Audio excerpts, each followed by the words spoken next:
I was not supposed to speak of this. My assignment was simplibs: report and never intervene. Liaison duty, they called it. In truth, I was the ghost on the ship, my presence denied even to most of the crew. The Americans never liked having an outsider on their decks, but Washington and Tel Aviv had agreed.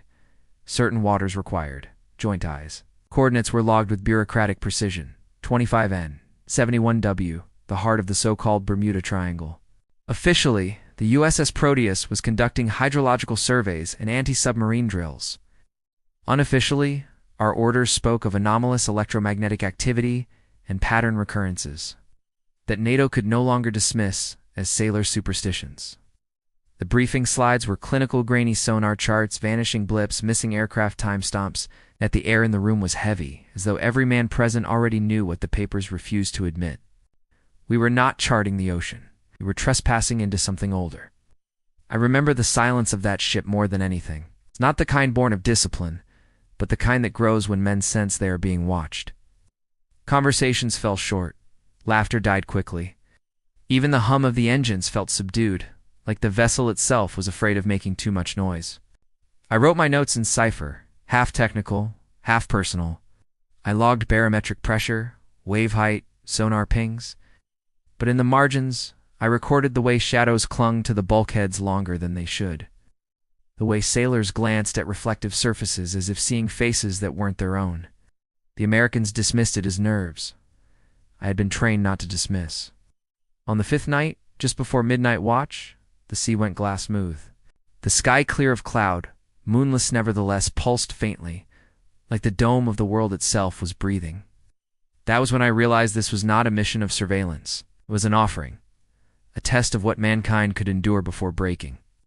And I knew even then that some truths were never meant for archives. Officially, the United States Navy had grown tired of whispers. The Bermuda Triangle, that graveyard of aircraft and ships, was an embarrassment to their global image of control. Too many disappearances, too many rescue operations that found nothing but empty water and static-filled black boxes. Moscow was using the incidents as propaganda, hinting at new Soviet technologies lurking beneath the Atlantic. The Proteus was dispatched to prove otherwise. On the surface, it was routine, a decommissioned amphibious transport. Stripped of troops and retrofitted with experimental sonar and magnetic anomaly detectors. With a press, it was a training vessel. To us, it was a trap thrown into the dark to see what bit back. Washington's language in the classified orders was clinical, but I read the subtext. This was not reconnaissance. It was containment. Someone at the Pentagon already suspected what lived in those waters. Someone had already seen too much. I was brought aboard as a courtesy or perhaps as collateral. Mossad had intercepted Soviet chatter about the mouth in the sea, an alleged naval research base swallowed in 1962. My presence ensured that if the Americans uncovered something, Israel would not be left in the dark. The stakes, then, were not simply about vanishing ships. They were about proving dominance over an ocean that refused to be charted. If this anomaly could be weaponized or worse, if the Soviets reached it first, the balance of the Cold War might shift irreversibly. But there was a deeper stake, unspoken yet palpable. Every man on that vessel carried it in his silence. This was not just a mission to test steel against sea. This was humanity daring to look directly into an abyss that had swallowed centuries of explorers, and ask, are we next? The Proteus carried a skeleton crew, pared down to essentials. A ship meant to hold 400 men now held barely 60. Fewer mouths, fewer witnesses. Among them, 5 stood apart, the strike team. NATO had handpicked for irregular operations. Commander Harris, the rationalist U.S. Navy, 39 years old. Harris had the posture of a man welded to regulation. Shoulders squared, jaw locked, uniform pressed even at sea. His eyes carried no patience for myth. He believed in tonnage, fuel ratios, and firing solutions. He told me once, in the mess, the ocean doesn't lie, Agent. Men do. Charts don't. He was calm, sharp, but when he thought no one was watching, he would rub the bridge of his nose, as if the pressure behind his eyes was already building. He would be the last man aboard to admit what we all felt. Corpsman Vale, the medic Vale, was younger, 27, wiry. with a face that always seemed a half-second behind his own thoughts. He was a collector of knowledge medical journals, field manuals, even a Hebrew pocket guide he once showed me with pride. Treated the ship like a patient. He checked oxygen flow valves, inspected the water purification system, and once scolded a bosun for not washing his hands before handling rations. A man of science, but science would fail him first. Later, when we descended into places without light, his voice became a trembling lecture half anatomy, half scripture, as though knowledge itself had fractured. Gunnery Sergeant Klein, the demolitions expert. Klein was built like an ox, with arms tattooed in faded marine ink. Reckless, but not stupid. He had a love for precision charges, for the poetry of mathematics and destruction. He carried a rosary in his pocket, though I never saw him pray. He chewed coffee ground straight, claiming it kept the nerves honest.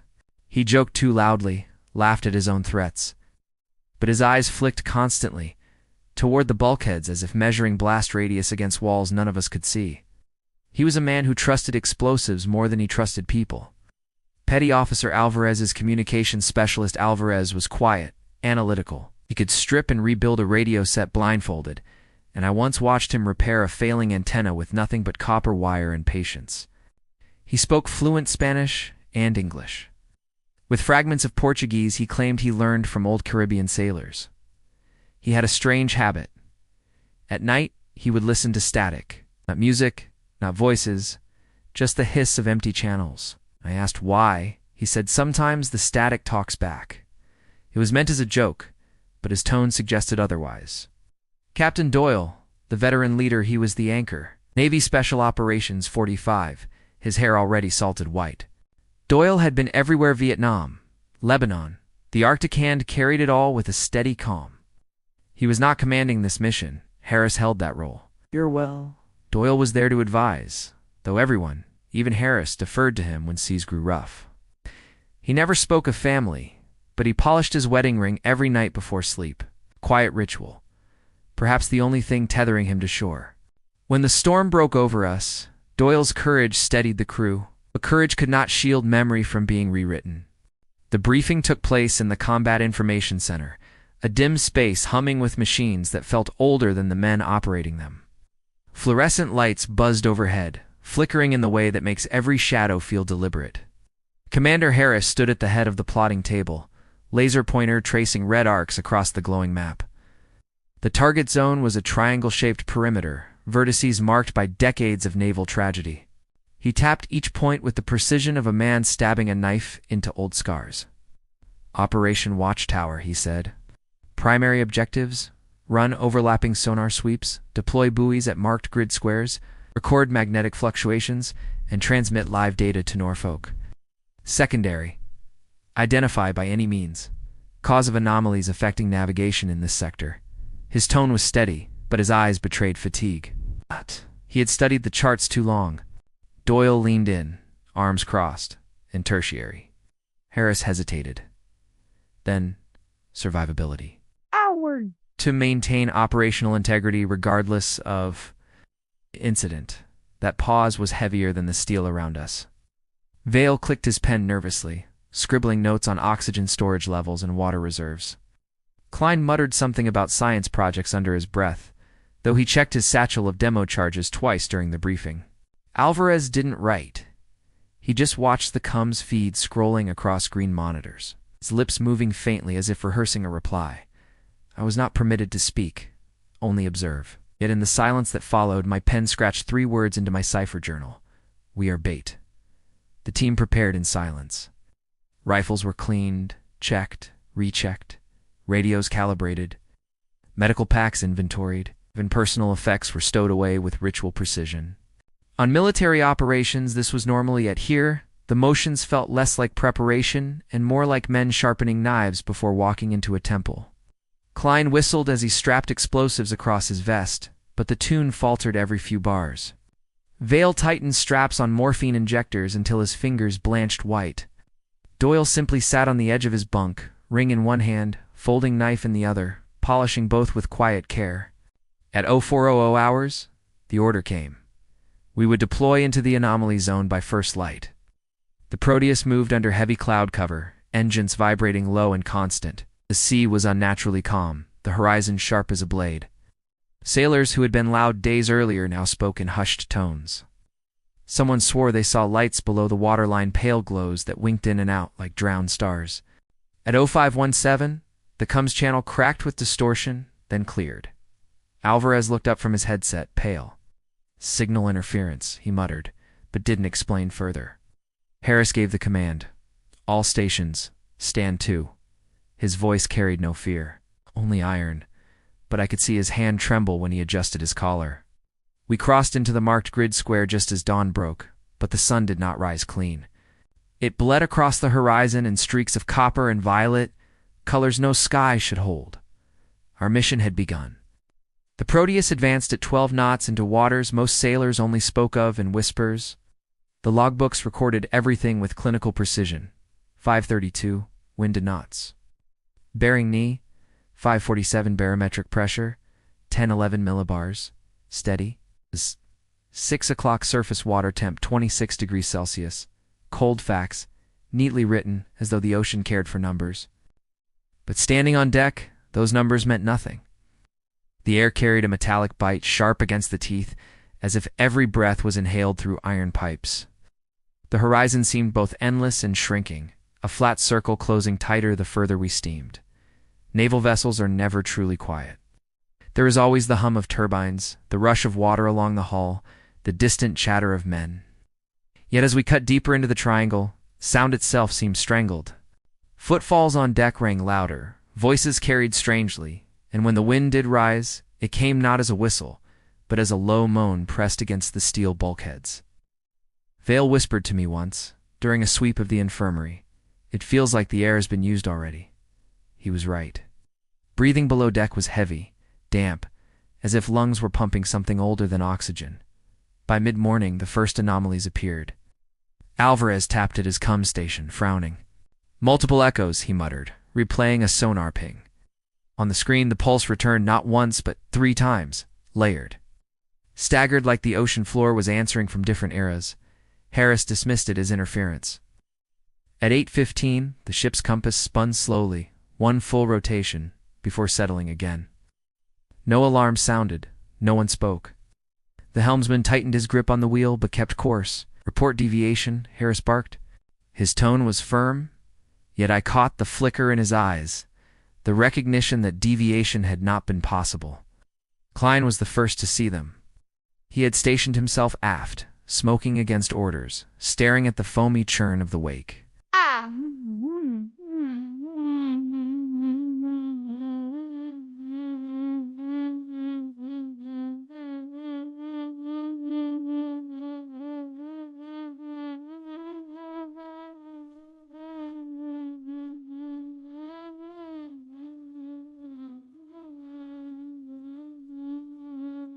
Cigarette trembling between his fingers. "Tell me you see that." At first I thought it was a trick of depth shadows, stretching coils of turbulence. But then one of the shapes peeled away, long and human, dragging itself upward as though climbing the very water. It vanished when the ship pitched. Klein ground out the cigarette with unnecessary force. "That's fine," he muttered, more to himself than me. "Just fine. I did not write it in my official notes, only in cipher. Figures below surface." By noon, the mess hall was half empty. Sailors claimed seasickness, though the water was still calm. Some stared too long into their cups of coffee as though waiting for ripples to answer them. Doyle gathered a few of the younger crew, speaking low. "This is just another op. Ocean plays tricks, but steel holds steady." His voice carried conviction, but the lines around his eyes deepened. He had seen this before, not here perhaps, but somewhere equally haunted. Vale remained buried in checklists, his handwriting growing smaller with each line.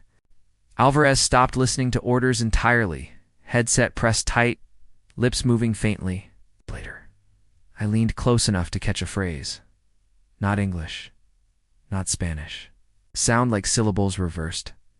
At 13 o'clock, the sky began to dim. It's not with storm, not with night, but with a strange translucence, as though the world above had drawn a curtain of glass. Sunlight fractured into pale bands, shifting like light through deep water. Men shaded their eyes, but no one dared speak the word we all thought. Wrong. The helmsman adjusted course.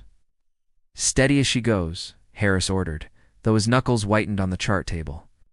By 1347, the log recorded our entry into grid coordinate 2513N, 7,041 feet W, the exact center of the triangle. The compass quivered. The engines groaned as if pushing through unseen resistance. And then, just as the ship crossed into the sector, every light aboard flickered once, dimmed, and held for 7 long seconds. No alarms, no failures. Just that unnatural dimness, as though the ocean had inhaled. And in that suffocating silence, I wrote only one line in cipher. We are inside it now. Log entry 1405. Hour surface conditions, calm, glass-like. Wind, negligible. Magnetic flux, fluctuating, inconsistent with geomagnetic records. Crew condition, elevated tension, fatigue, disproportionate to duty cycle. The transition was not marked by storm or wave, but by absence. The sea lay flat as polished stone, a mirror reflecting nothing. No swell, no whitecaps. Even our wake dissolved in silence. Sailors stood at the rails, gripping them with whitened knuckles, waiting for anything, to break the stillness. Inside the CIC, Alvarez hunched over his headset, twisting dials with increasing urgency. Signals scatter, he reported, voice low. Multiple bands layered transmission, but none terrestrial. It's like we're hearing yesterday and tomorrow at once. Harris leaned over the console. Keep logging. Filter it. His voice was sharp, but the edge was to steady himself, not Alvarez. Doyle remained at his post, arms crossed. Gaze fixed not on the monitors, but on the bulkhead, like a man listening for footsteps in an empty house. At 1422, sonar reported a seafloor depth of 1,800 meters. At 1423, without change in position, it read 48 meters. By 1424, it registered note return monoxide, return at the data sheets. It's impossible. Either the seafloor's moving, or he cut himself off, unwilling to finish. His pen left a long streak of ink across the paper as the ship lurched with no apparent swell. In the engine room, Chief Engineer Latham reported torque fluctuations, gauges spiking without RPM change. Like pushing against water thicker than water, he muttered. Klein, checking his charges, laughed too loudly. Relax, boys. Just ghosts in the machine. But his hands trembled as he lit another cigarette he wouldn't finish. At 15:10, Doyle ordered a deck sweep. I joined the men topside. That was when we saw it. The horizon had narrowed. Not in distance, but in geometry. The sky had drawn itself into columns of pale light, faint bands like cathedral pillars stretching from sea to cloud. Between them, shadows pooled unnaturally dark, as though daylight avoided certain spaces. Looking forward, the sea seemed to funnel inward, a corridor with no walls, only suggestion. Vale muttered, "It looks constructed." No one replied. When Harris demanded a compass check, the helmsman stammered, "Sir, all headings point inward. Every bearing reads the same." By 1530, half the crew reported nausea. Others stared into reflective surfaces, mirrors, steel, even coffee cups longer than necessary. A sailor swore he saw his reflection blink independently. It was confined below decks for rest. I noted it all: distorted bearings, crew instability, unrecordable depth. Yet my own penmanship had begun to falter.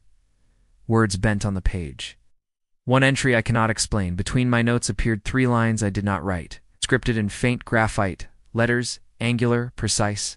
We remember, we wait, we witness. I tore the page out and burned it over a galley flame. At 16:02, Alvarez froze at his station. "You hear that?" he whispered. We crowded around. The static had changed.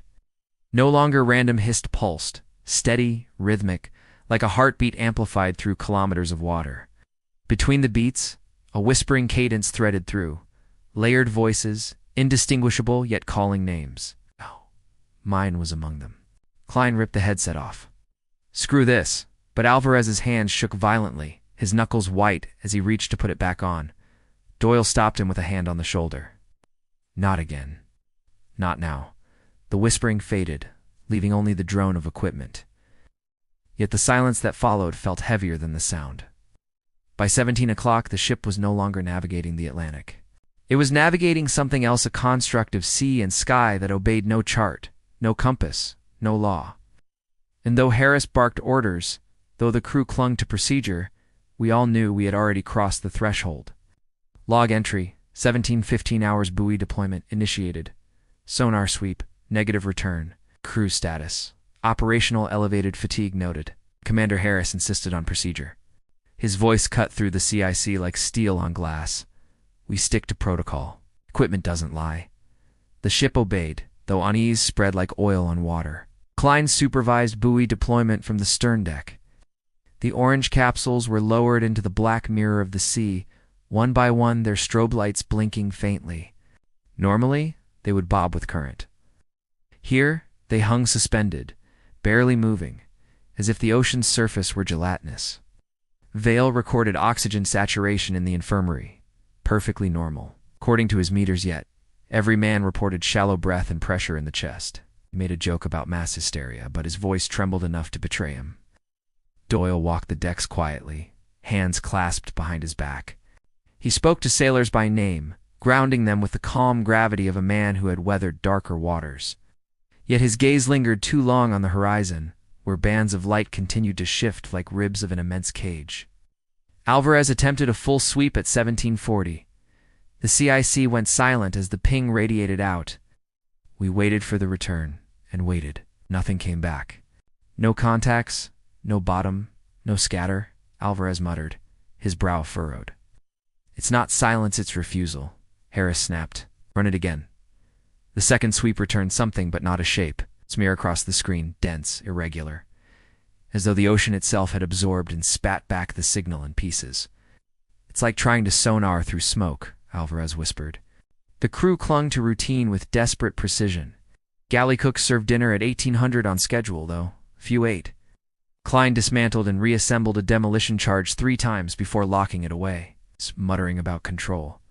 Vale sterilized scalpels he would never use, whistling tunelessly. I walked the passageways, recording temperature unchanged, humidity stable, and sound levels. Yet everywhere I went, the silence pressed harder as though the bulkheads had thickened. Footsteps seemed delayed by half a second, echoes chasing the men instead of following. Ow. In the mess, a sailor dropped his fork. It clattered against the steel floor and did not stop. The sound rattled on far longer than it should have until Harris ordered everyone out. By 19 o'clock, night should have fallen. Instead, the sky hung in perpetual twilight, copper and violet bands stretching endlessly. Navigation logs marked sunset, but no darkness came. Lights were switched on across the ship regardless, glowing dim against an ocean that refused to turn black. In his quarters, Doyle sat polishing his ring, staring at the reflection in its surface. Later, he told me the reflection had been wrong. His hand was still, but in the ring, his fingers twitched. Harris ordered another buoy sweep, and the men complied. But procedure had become performance. Each action felt hollow. Theater performed for an audience we could not see. We were maintaining normal ops, but normal had already abandoned us. Log entry, 1934 hours. Status: anomaly detected during buoy retrieval. Crew response: elevated agitation, 1 sailor confined for medical observation. The first break in routine came without warning. Sailors had been hauling in buoy 3 for recalibration when the winch groaned, cable taut, as if snagged on something below. Harris ordered them to cut the line and record it as mechanical resistance. But before the knife touched steel, the tension vanished. The buoy rose free, dripping. Out. Only it wasn't the same buoy. Where its orange casing should have been smooth and stenciled with U.S. Navy markings, the paint had bubbled, warped, peeling like old skin. The strobe light no longer blinked red but pulsed in slow, organic rhythm like a heartbeat beneath translucent flesh. Vale knelt to inspect. His gloved hand touched the casing. "It's warm," he whispered. "Shouldn't be warm." The moment his palm pressed harder, the buoy exhaled. A soft hiss escaped the seams, fogging the air with a metallic temps. Several men stumbled back, crossing themselves. Klein muttered a curse and reached for his sidearm. Harris barked, "Secure it, lock down, no theatrics." His order steadied the men, but their eyes stayed fixed on the buoy, On the way its pulse seemed to quicken when we looked too long. Alvarez attempted to log the buoy's frequency. His console crackled, speakers bursting with layered static. Then a voice emerged, faint but clear, repeating in Spanish, "Alvarez, Alvarez." The specialist ripped off his headset, skin ashen. "That's not possible," he said. No one argued. Vale wiped sweat from his forehead, though the air was cool. He whispered something I barely caught. "It feels like we pulled up part of the sea itself." That night, in the mess, a sailor stared too long into the reflective surface of his tin cup.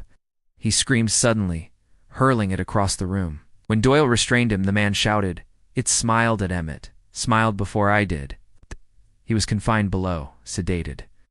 Vale recorded visual hallucinations, stress response, but I saw his hands shaking as he wrote it. The buoy was sealed in the aft hold. Harris. Posted guards. Still, as I passed by later, I swore I heard the metal casing thrum faintly, like a living drumbeat beneath the ship, and I knew then we had not retrieved a tool. We had retrieved a message. The buoy was locked away, but its presence seeped through steel bulkheads like radiation. Guards swore they heard it breathing inside the crate. One man reported feeling his pulse sync with its rhythm, leaving him faint. Harris dismissed the claims, yet doubled the guard. At 21:20, Seaman Keller discovered wet footprints leading across the foredeck. Bare feet, small like a child's, but the deck had been dry for hours, salt-crusted from earlier spray. The prints led from port rail to starboard and stopped at the edge, as though someone had walked straight into the sea. When photographed, the images bled into static whiteout, frame after frame. Harris ordered the negatives burned. But whispers spread. Some claimed the prints were moving each time someone looked, shifting an inch at a time. Alvarez rattled from the earlier incident, swore the CIC lights dimmed each time sonar pinged. He wasn't wrong. I watched it myself, the fluorescence flickered in rhythm, and in those split seconds of darkness, shadows remained. They clung to corners like stains, even after the light returned. Men avoided looking at them directly. Klein, armed and pacing, snapped, "We're being watched." The ship's not empty, it's crowded. Vale documented auditory anomalies, whispers and engine vibrations. Phantom knocks on bulkheads, echoes that returned words different from those spoken.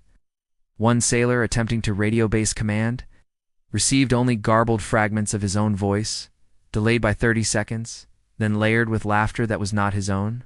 Doyle listened, face expressionless, said quietly, "This place is not echoing us, it's learning us." At 22 o'clock, lights failed briefly in the mess. In the momentary dark, men swore they saw a figure seated at the table's end, hunched, hands folded. When light returned, the chair was empty, except for condensation pooled in the shape of elbows on the steel. Vale approached the table, touched the wet mark, recoiled instantly. "Cold," he muttered. "Colder than ice." By 20 to 30, discipline had eroded. Men carried sidearms openly, eyes darting at shadows. Even Doyle's calm had cracks. He stayed close to the chapel, lips moving silently in prayer. Harris maintained command voice, insisting, "Nothing supernatural, nothing outside protocol." But his hand lingered on the intercom switch longer than necessary, as though he needed the connection to prove the ship was still real. Above us, the sky had not shifted once. Still twilight, still copper and violet bands stretching to infinity. It felt less like sky, more like the lid of a jar. We were no longer operating in a void. The void was operating through us. Log entry, 23:10 hours. Hostile contact confirmed. Casualties, 2 KIA, 1 MIA, multiple injured. Anomaly classification, hostile incursion, adaptive, non-human. The ship held its breath. Twilight still strangled the horizon, and the ocean lay mirror flat. The men huddled in silence, guarding a buoy that pulsed like a second heart for the vessel. Then came the knock. 3 sharp raps echoed from the aft hold, where the buoy was stored. Knocks from inside the steel crate. Guards leveled rifles. Harris arrived within minutes, fury masking dread. "Open it," he ordered. The lock was cut. The lid creaked open. The buoy was gone. In its place, seawater pooled unnaturally high, brimming the crate, as though the ocean itself had filled the box. The water rippled outward, spilling over the steel and across the deck in patterns too precise, curling like script. Before anyone could react, Keller screamed. He had been closest. The water surged upward like a fist, dragging him down with inhuman strength. His boots struck steel as he disappeared into liquid that should have been only a few inches deep. Men fired into the crate, bullets sparking off steel. Harris roared for ceasefire, but it was too late. The water sloshed once, then stilled. Keller was gone. No body, no blood, just silence. Vale whispered, "We didn't lose him. He was taken." Minutes later, the ship trembled. Not from engines, not from storm, but from beneath. A hollow resonance shook the hull, a sound both metallic and organic. Alvarez reported sonar had gone blind again, yet all channels now hissed with whispers. Every headset, every speaker repeated the same word in dozens of voices. Enter. Lights failed. Emergency red flooded the ship. In that crimson glow, shadows detached from the bulkheads. They lengthened, pulled free like smoke given form. They slithered across the deck, converging toward the CIC. Men opened fire. Bullets passed through with sparks as if tearing holes in the ship's own shadow. One shadow reared behind a sailor, enveloping him whole. He didn't scream, he convulsed silently, then collapsed, body pale and drained, as if something had drunk the light from his flesh. That was our second death. Harris ordered lockdown of the CIC. Doors slammed, but the shadows seeped through seams, sliding like oil under pressure. Doyle, hands bloodied from dragging an injured man, shouted prayers louder than the alarms. Klein detonated a flashbang inside the compartment. The burst of white light burned after images across every retina. For the first time, the shadows recoiled, shrieking in frequencies that made teeth ache. Light hurts them, Vale gasped. It's not heat light. The respite lasted only moments. The shadows regrouped, circling like wolves. Harris barked new orders, portable floods, signal flares, anything that shines. Men scrambled, igniting emergency flares inside the CIC. The room became a hell of burning magnesium light. Blinding, but effective. The shadows thinned, retreating into corners, unable to cross the brilliance. For the first time that night, Harris's mask cracked. Sweat poured down his temple, but his voice stayed iron. "We are not prey. Hold your ground." When the light stabilized, the deck told its story. Keller, Mia, swallowed by impossible water. Donovan, KIA desiccated husk. 3 more wounded burned from their own flares, half blind from flashbang glare. Yet Doyle whispered, "We survived because they wanted us to." At 23:55, the ocean stirred for the first time in hours. A single ripple extended outward from the hull, spreading into the infinite stillness. The men watched from the rail, silent. The ripple never ended. It went on, circling outward, as though we had dropped a stone into the surface of a bowl. Only there had been no stone. And the question lingered, unspoken but loud in every mind. If this was the first attack, what were they preparing us for next? Log entry, 040 hours psychological degradation, spreading rapidly among crew. Increased paranoia, auditory hallucinations, violent confrontations, chain of command strained. Environmental anomalies intensifying, light distortion, time irregularities, structural shifts. The CIC reeked of smoke and scorched magnesium. Men slumped against walls, rifles still clutched, eyes raw from the brilliance. The silence that followed the attack was worse than the chaos it pressed down, as if the ship itself were listening. Harris tried to restore order with clipped commands. Check ammo, rotate watch, cure compartments. His voice carried the steadiness of a commander, but his eyes betrayed exhaustion. No one corrected him when he gave 2 conflicting orders back to back. Alvarez was the first to snap. He refused to leave sonar, swearing the voices were using his screens to send warnings. "Showing me patterns," he hissed, pointing to the blank radar sweep. "See it? See the script?" There was nothing. Just the green line circling an empty void. Klein dragged him away, but Alvarez clawed, screaming, "If we don't listen, we'll all drown inside the glass." His nails left scratches across Klein's forearm before medics sedated him. At 1:05, Doyle recorded his watch, hands moving backward for 3 minutes. Then forward again, skipping past the present moment as though it had been erased. Vale muttered, "We're not moving through time. Time is moving through us." No one laughed. Bulkheads began to hum a low vibration, like the ship's frame had become a tuning fork. Men pressed ears to the walls and swore they heard words in the resonance. Some heard orders from long-dead officers. Others heard family members calling from thousands of miles away. One sailor claimed he heard his own voice, pleading for release. When questioned, he couldn't remember saying it. The humming grew louder at night, settling into a rhythm like a heartbeat. By 1:30, Klein and Harris nearly came to blows. Klein insisted they arm explosives, scuttle the buoy crate, and abandon ship if necessary. "We're inside a cage, Captain. They're shaking the bars." Harris refused, voice sharp. "This ship is U.S. property. We don't abandon it to fairy tales." "Fairy tales don't kill men," Klein spat back. His hand hovered dangerously near the sidearm strapped to his chest. It was Doyle who intervened, stepping between them, his voice calm yet strained. "Arguing makes us food. Divide us, and they'll feed forever." For a moment, everyone believed him. But trust had already bled out. At 2 o'clock, men sought solace in the chapel. Candles were lit, prayers muttered. Doyle led the service with words trembling between faith and fear. Then the candles bent, each flame leaning sideways as though gravity had shifted 90 degrees. Shadows stretched along the walls, not upward but outward, crawling toward the altar. One of the crew swore he saw a figure kneeling at the altar rail, head bowed.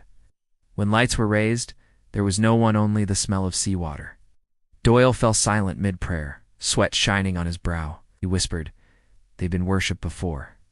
By 3 o'clock, discipline had collapsed. In the mess, rations were torn open in desperation, men devouring without speaking. Vale refused to eat, claiming the food tasted of rust and blood. When one sailor tried to calm him, Vale hurled a tin across the room, denting the steel. "You don't understand there inside the grain.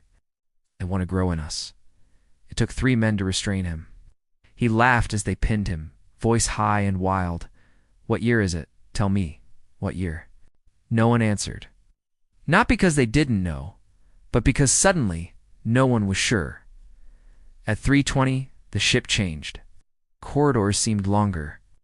Doors opened into rooms that shouldn't exist, storage closets leading into empty cabins, ladders descending deeper than the ship's draft allowed. A patrol vanished down one such corridor. When Harris ordered search, the hallway had shortened again in solid bulkhead, smooth as if no door had ever been cut there. We never saw that patrol again. By 4 o'clock, exhaustion and dread had fused into something worse. Men looked at each other like strangers. Every sound was suspect, every shadow hostile. Even the ocean outside seemed nearer, lapping against the glass of portholes like a living thing. The Navy ship was no longer a vessel.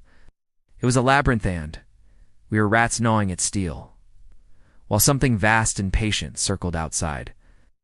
And somewhere deep within its heart, the buoy still pulsed, beating like the womb of the ocean itself. Log entry for 30 hours.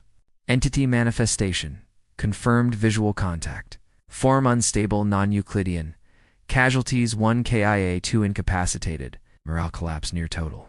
The ship had become a tomb adrift in endless twilight. No stars, no moon, only that sickly copper light.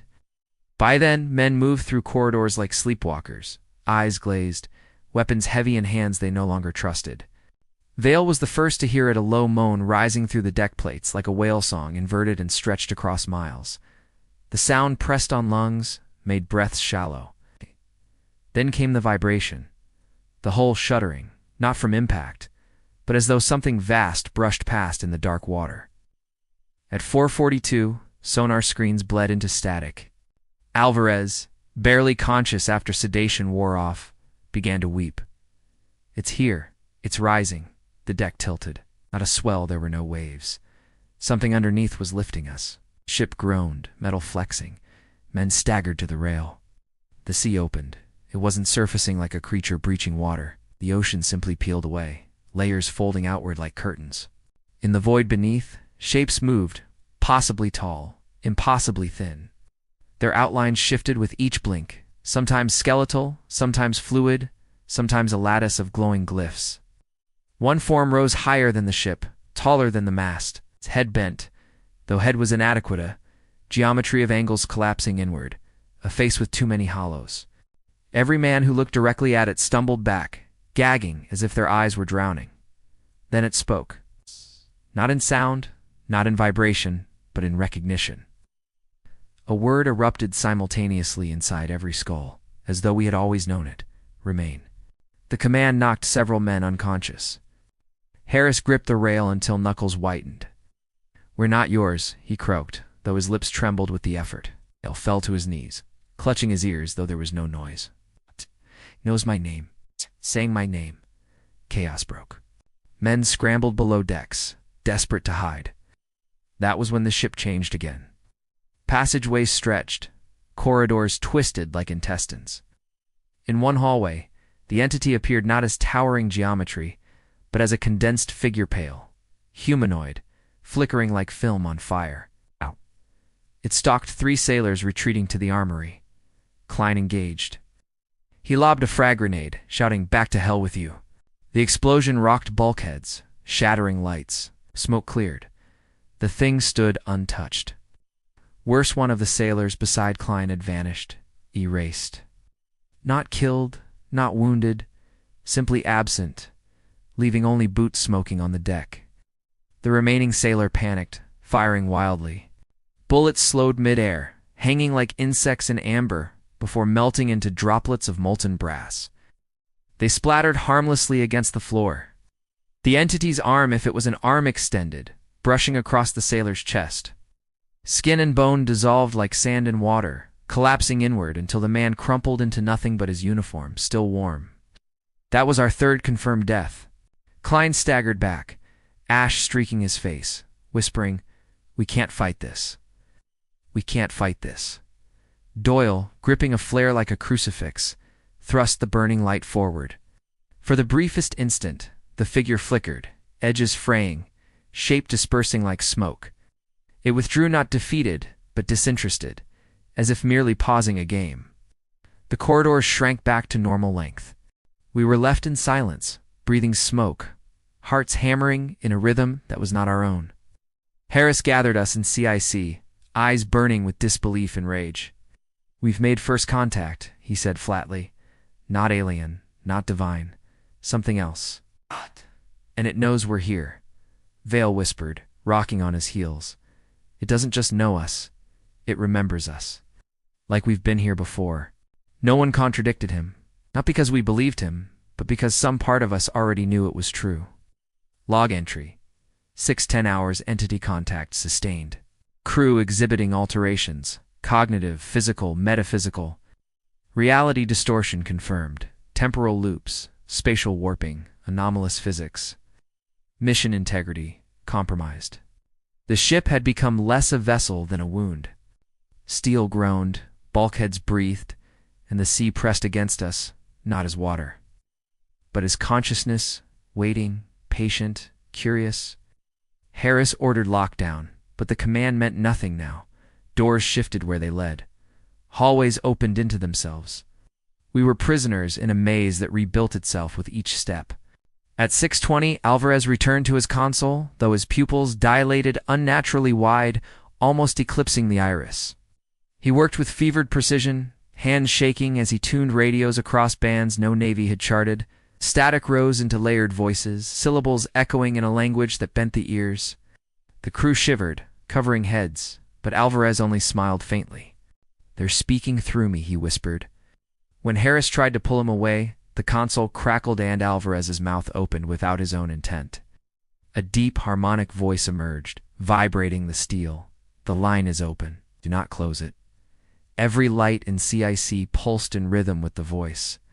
Then Alvarez collapsed, blood trickling from his nose, heartbeat irregular. He lived, but his words after were scrambled with radio distortion, half human, half transmission. Vale, shaken, turned obsessively to his medical texts. He claimed he saw patterns between human anatomy and the glyphs glimpsed on the buoy.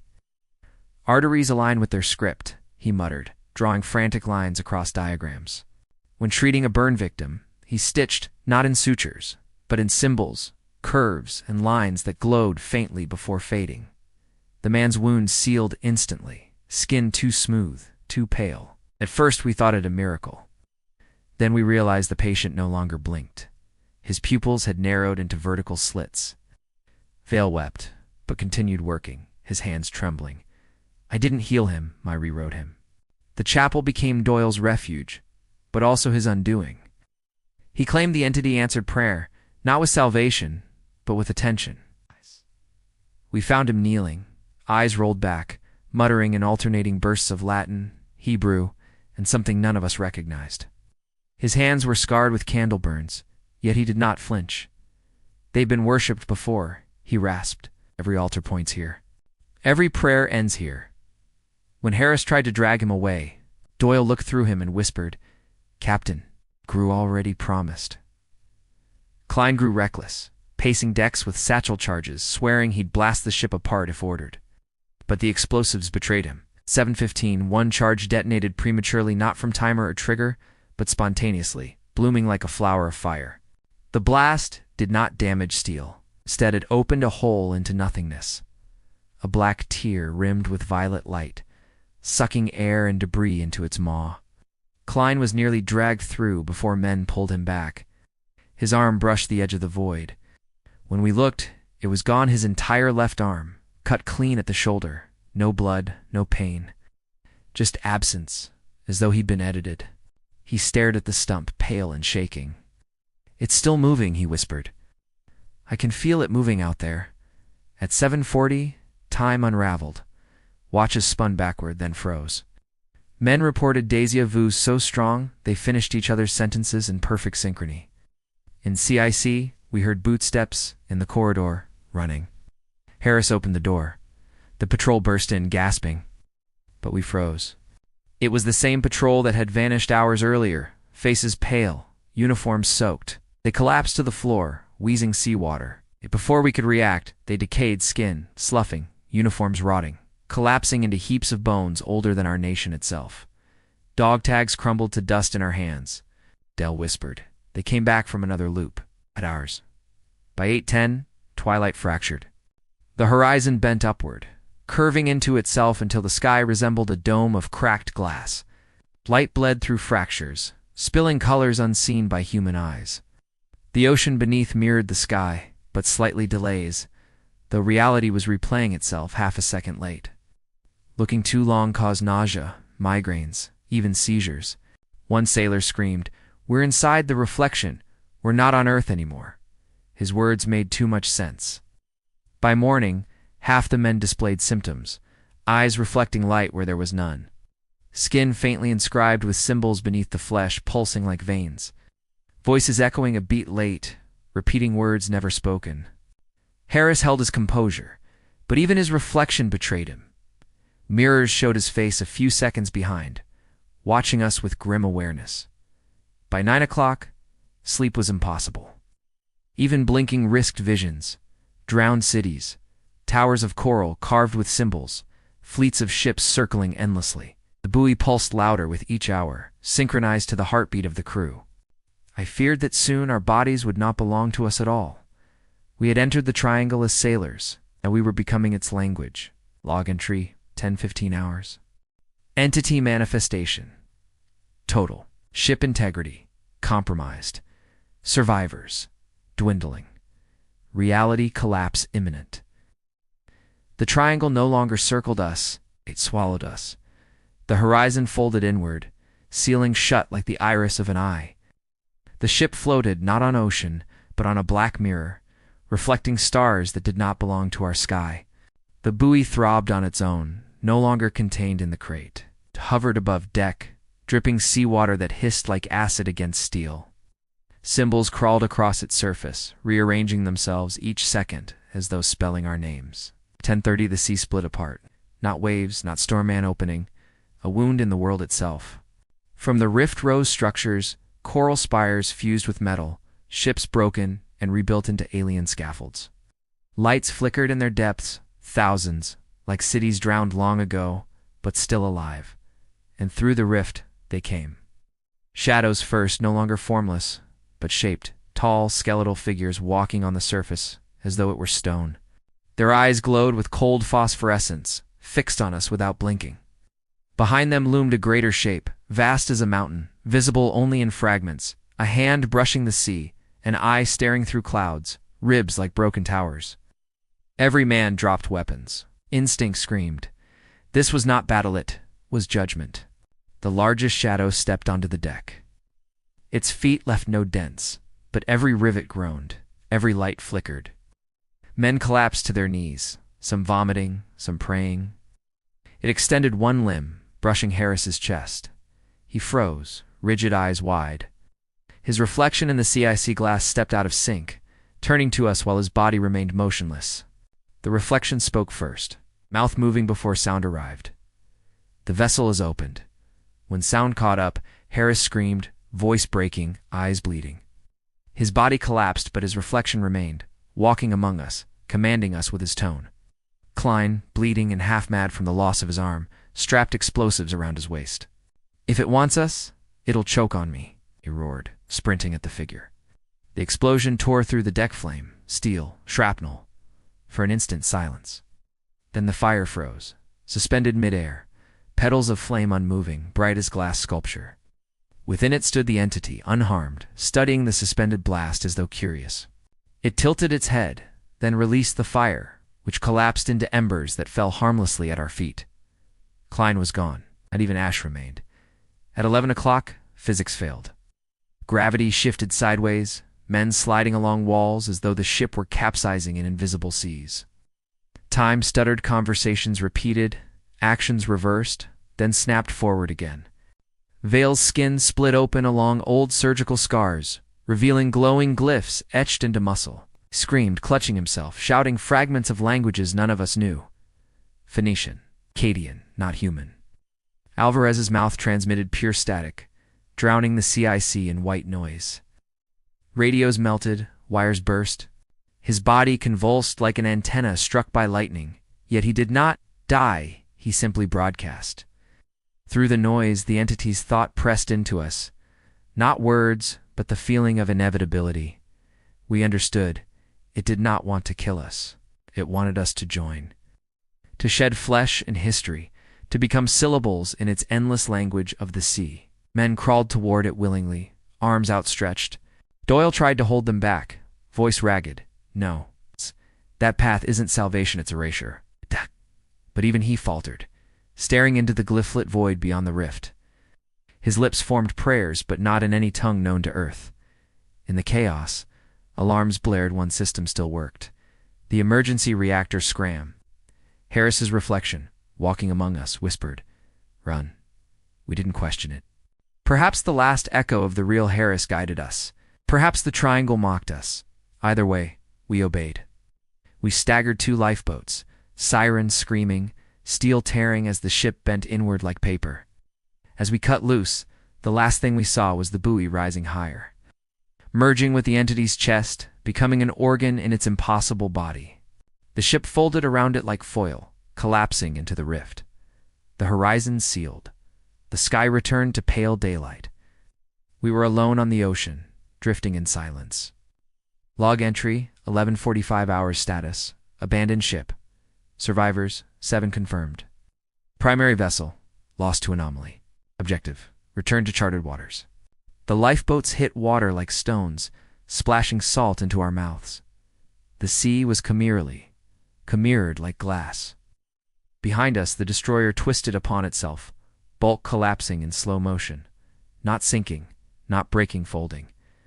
Decks bent into impossible angles, smokestacks spiraled like corkscrews until the ship was a single cube of warped steel.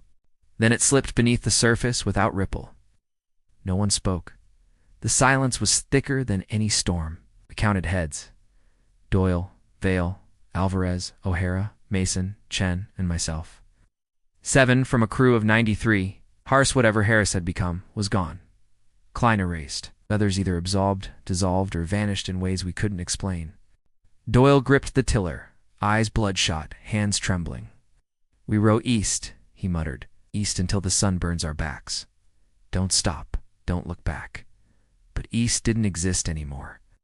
The compass spun in endless circles. The horizon shifted with every blink, clouds rearranging themselves like chess pieces. At 12:30, Mason pointed upward. "Tell me you see that." Above us, a second sun, hovered smaller, pale green, dripping streams of light like liquid. The true sun dimmed beside it, paling as though ashamed. Vale hissed. It's a marker, a beacon, showing the way back to them. Doyle snapped, voice breaking. Ignore it. Eyes down. But already the second sun was reflected in the water below us. Two skies, two seas. The ocean beneath stirred. From the glass surface rose faint outlines, like silhouettes walking beneath ice. They matched our pace, step for stroke, 7 shadows mirroring 7 men. O'Hara broke first. They're us. It's us under there. He lunged overboard, thrashing. We dragged him back, but not before he screamed. His shadow reached up, pressed a hand against his chest from below. When we hauled him into the raft, his heart was gone. It's not stopped. Gone. His chest beat hollow, a drum of flesh around nothing. He was still breathing, still blinking, but no pulse. We didn't speak his name again. At 13 o'clock, the sea convulsed. Clouds above twisted into a spiral. The wind never touched our skin. Rain fell sideways, droplets rising instead of sinking, vanishing into the second sun. Alvarez clutched his head, static hissing from his mouth like before. They're closing it. The way back. The door's closing. We rowed harder, though every stroke only pulled us deeper into the mirrored world. Hours blurred. Food. Water relevant. The only measure of time was the rhythm of our oars and the weight of fear. Mason began singing hymns under his breath, lips cracked, eyes glazed. Vale rocked silently, glyphs still glowing faintly beneath his skin. Then land. At 1740, a smear of coastline broke the horizon. Trees, sand, smoke from some unseen fire. We screamed hoarse, delirious cheers. But the coast rippled like a mirage, sometimes near, sometimes miles away, sometimes gone. Doyle slammed the tiller. Row. God damn you, row. The shadows beneath us quickened pace, pressing harder against the glass sea, as though eager to drag us back. As twilight bled into night, our raft scraped sand. We stumbled onto a beach, collapsing onto wet earth, kissing dirt like holy relics.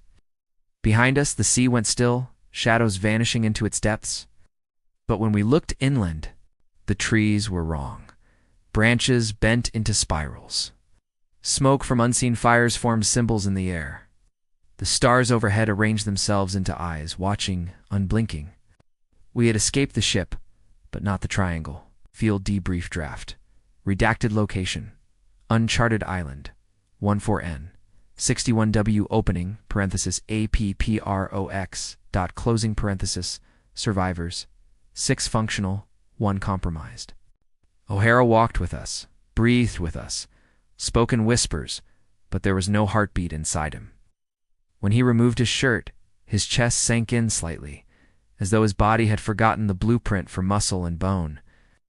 We tried not to stare, but in the silence, we could hear it, the faint echo of waves sloshing inside his hollow cavity.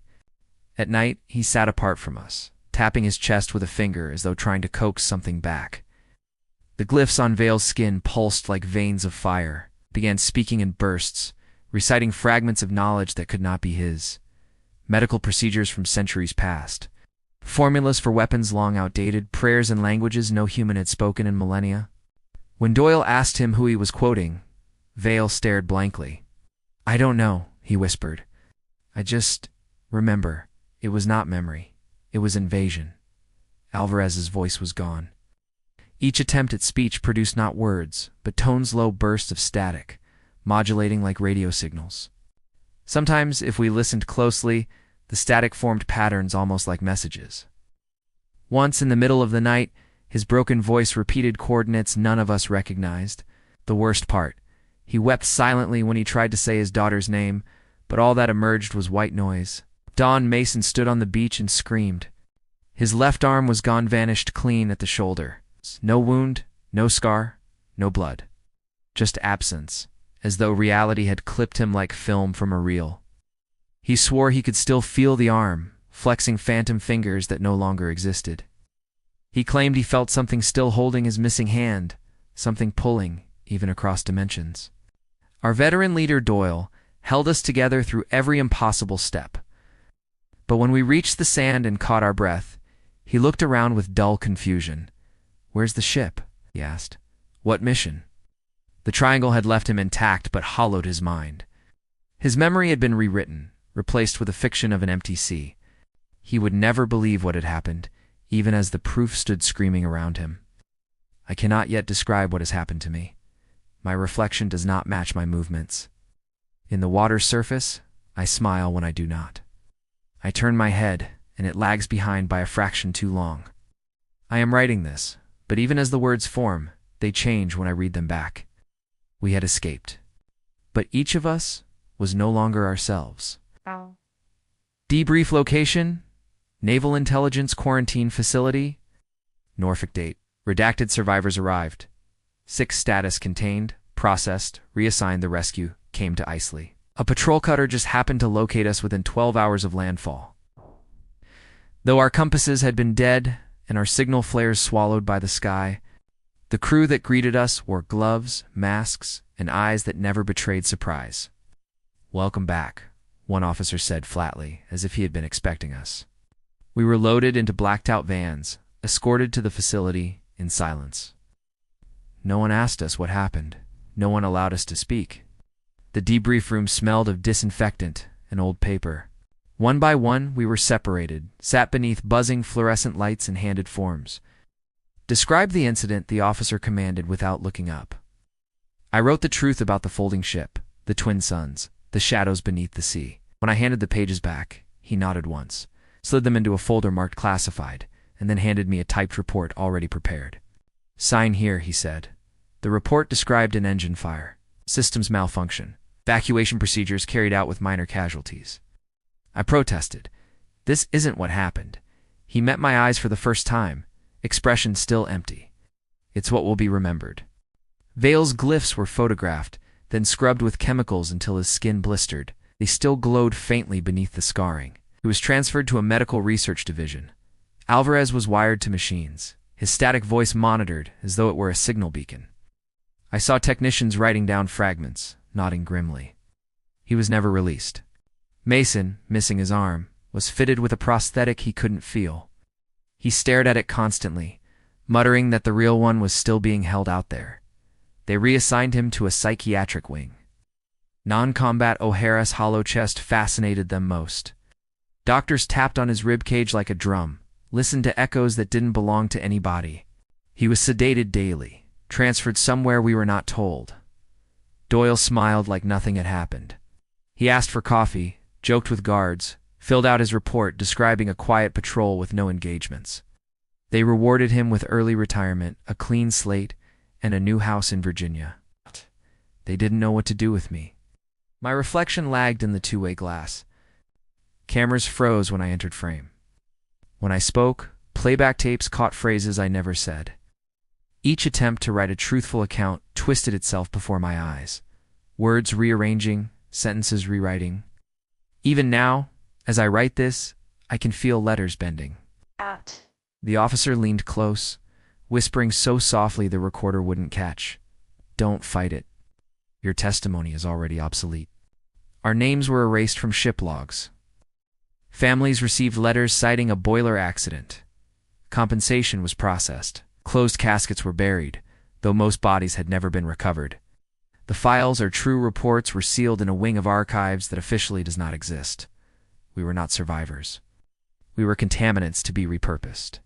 Unclassified fragment, source unknown. Recovered from redacted apartment, Norfolk. VAI was discharged 3 weeks ago. They gave me a pension, a quiet flat near the base, and a warning that felt more like a sentence. "Do not speak of this again." But silence is impossible. The encounter has not ended. It followed me home. The apartment is clean, modern, ordinary, but at night, shadows slip across the walls, not aligned with furniture or lamps. They stretch too long, bend at angles impossible for human limbs. Sometimes I see 3 or 4 arms when I raise only one. My bathroom mirror no longer reflects me correctly. The mouth in the glass lags, smiling seconds after I stop. I've covered it with a sheet, but I still hear it breathing. Electronics betray me. My television powers on at 3:17 every morning, displaying not channels, but scrolling text in languages I cannot read. My phone vibrates with missed calls, but the call log lists only strings of symbols, the same glyphs that once burned on Vale's flesh. The footsteps are worst. Heavy, deliberate, pacing the hallway outside my door. Too heavy for a man. When I look, the corridor is empty, but the carpet fibers remain depressed, as though something enormous has been standing there waiting. Sometimes it knocks, not on the door, but inside the walls. My watch runs backward between heartbeats. I wake to daylight at midnight, moonlight at noon. Yesterday, I lost 6 hours. Today, I gained 2. I fear time is no longer mine. This testimony is my final attempt at truth. But as I scrawl the words, they warp. Sentences fold into new meanings. Escape becomes return. Survivor becomes subject. Even as I fight it, the page edits itself. I am no longer certain whose hand holds the pen. I understand now the entity is not chasing us. Doesn't need to. It waits. Presses against our shadows, our breath, our voices, until we open the door willingly. It is patient. It doesn't have to destroy us. It can wait for us to finish destroying ourselves.